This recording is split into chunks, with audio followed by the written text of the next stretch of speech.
നമസ്കാരം. ആഗ്രയിലുണ്ടായ സംഭവത്തിൽ പിതൃ സഹോദരനെ അറസ്റ്റ് ചെയ്തു. ഇത്രയും അയാളായി കരഞ്ഞോണ്ട് നിൽക്കുന്ന സമയം ഇങ്ങോട്ട് നോക്കണം. ഈ അച്ഛനെ പിടിച്ച ആക്ടിങ് ഏതാ വളരെ ആക്ട് ചെയ്തത്.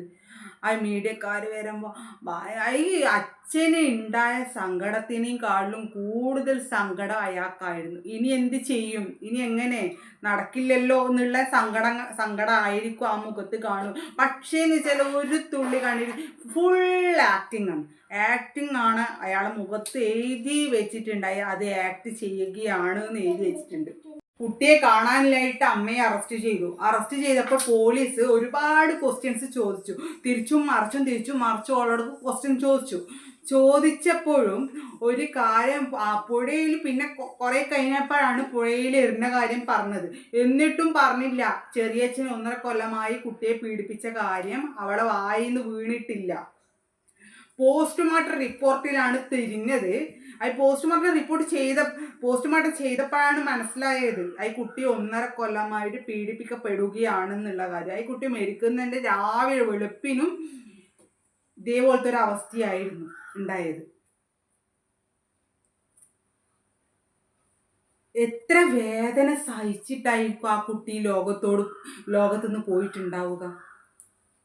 നീയൊരു സ്ത്രീയാണോ, അമ്മയാണോ? നിനക്ക് പിന്നെ എന്തിനാണ് ഉണ്ടാക്കാൻ നിന്നത്? മക്കളെ ശ്രദ്ധിക്കാൻ കഴിയുന്നില്ലെങ്കിൽ ഉണ്ടാക്കാതിരിക്കുക. നീയല്ലൊരു സ്ത്രീയാണോ? ഞാൻ അയാളെ പറയില്ല കുറ്റം. ഈ അച്ഛനും അമ്മേന്റെയും കാരണം കൊണ്ടാണ്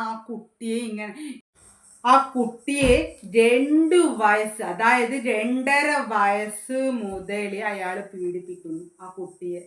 ഈ അശ്ലീല ചിത്രങ്ങളും വീഡിയോസും കാണലായിരുന്നു അയാളെ മെയിൻ ഹോബി. എന്നിട്ട് ആ കുട്ടിയെ ഇങ്ങനെ നിരന്തരമായി എന്തൊരു പിഞ്ചോമന പോലത്തെ എങ്ങനെയാണ് നിനക്കൊക്കെ തോന്നുന്നത് ഇങ്ങനെയൊക്കെ ചെയ്യാൻ വേണ്ടിയിട്ട്? ഇവനെല്ലാം ഉണ്ടല്ലോ തൂക്ക് കയറ് വാങ്ങിക്കൊടുക്കണം. തൂക്ക് കയറ് ഇവനെയും ഈ പുഴയിലെറിഞ്ഞ് കൊന്ന ഈ കുട്ടിയുടെ അമ്മ എന്ന് പറഞ്ഞ് നടക്കുന്ന ഓളില്ലേ, ഓക്കും തൂക്ക് കയറ് മേടിച്ചു കൊടുക്കണം. വെറുതെ വിടരുത് ഒന്നിനെയും. അവര് ശരിക്കും പറഞ്ഞു കഴിഞ്ഞാൽ ഭർത്താവായിട്ട് നല്ല ബന്ധത്തിലല്ല, വെറും വീട്ടിൽ വഴക്കും മടിയും ലഹളയായത് കൊണ്ട് നല്ല ബന്ധത്തിലല്ല അവര്. പിന്നെ വേറെ ആരോടേക്കും മിണ്ടില്ല. എന്തോ സന്ധ്യയുടെ അമ്മ പറയുന്നു മോൾക്ക് പക്വതയില്ല, അവൾക്ക് പക്വതയില്ലായ്മയാണ് ഇതിനൊക്കെ കാരണം. എന്ത് പക്വതയില്ലായ്മ? 32-39 വയസ്സുള്ള ഓക്ക് പക്വത ഇല്ലാന്ന് വിചാരിച്ചിട്ട് കുട്ടീനെ പുഴയെടുത്ത് വലിച്ച് ചാടുകയാണ് ചെയ്യേണ്ടത്. ഇത് ഇവർക്കെല്ലാം പങ്കുണ്ട്, ഇതെല്ലാം അവർക്കെല്ലാം അറിയാം. ആ കള്ളത്തറയി സന്ധ്യയുടെ അമ്മയുടെ മൊഴി എടുക്കുമ്പോൾ മീഡിയക്കാർ ക്വസ്റ്റ്യൻസ് ചോദിക്കുമ്പോൾ എന്തോ ഒരു കള്ളത്തറ ഇതിൻ്റെ അകത്ത് ഉണ്ട്. എന്തോ ഒരു തപ്പിയെല്ലാം സംസാരിക്കുന്നത്. അവളൊന്നും മിണ്ടുന്നില്ല, അവൾ ആരുടെക്ക് സംസാരിക്കുന്നില്ല, എന്തോന്ന് ഒരു സ്വന്തം പേരക്കുട്ടിയാണ് മേടിച്ചത്, അതിൻ്റെ ഒരു സങ്കടവും വിഷമങ്ങളും ആ പെണ്ണുങ്ങളെ മുഖത്തില്ല.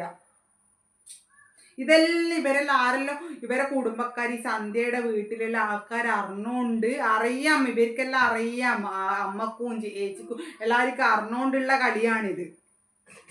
ആരെല്ലാം ഇതിന്റെ ബാക്കിലുണ്ട് എല്ലാത്തിനെയും പുറത്തേക്ക് കൊണ്ടുവരണം. ഒന്നിനും വെറുതെ വിടരുത്. ഈ ചെറിയ പിഞ്ചോമന പോലത്തെ ഇതെല്ലാം ഒരു പീഡിപ്പിക്കപ്പെട്ട് ഇത്രയും വേദന സഹിച്ച് മരിക്കാൻ വേണ്ടിയിട്ട് ആ കുട്ടി എന്ത് തെറ്റാ നിങ്ങളോടെല്ലാം ചെയ്തത്? ഒരു കുഞ്ഞു മോളല്ലേ, 2-2.5 വയസ്സ് മുതൽ ആ കുട്ടി അനുഭവിക്കുന്ന വേദനയാണ്. ഇങ്ങനത്തെ എന്തൊരു മഹാപാപാണ്. ഇങ്ങനെയെല്ലാം ഉണ്ടെങ്കിൽ ഇവളൊക്കെ എന്തിനാണ് ഉണ്ടാക്കാൻ പോകുന്നത്? ഇല്ലാണ്ട് എന്നാൽ ഇല്ലാത്തതിൻ്റെ എത്രയോ അമ്മമാർ കുട്ടികളില്ലാതെ വിഷമിക്കുന്ന അമ്മമാരുണ്ട്.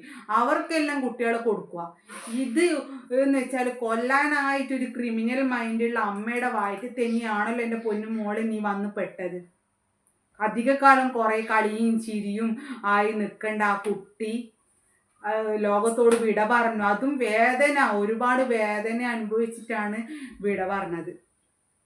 എത്ര സങ്കടമുണ്ട്. അപ്പൊ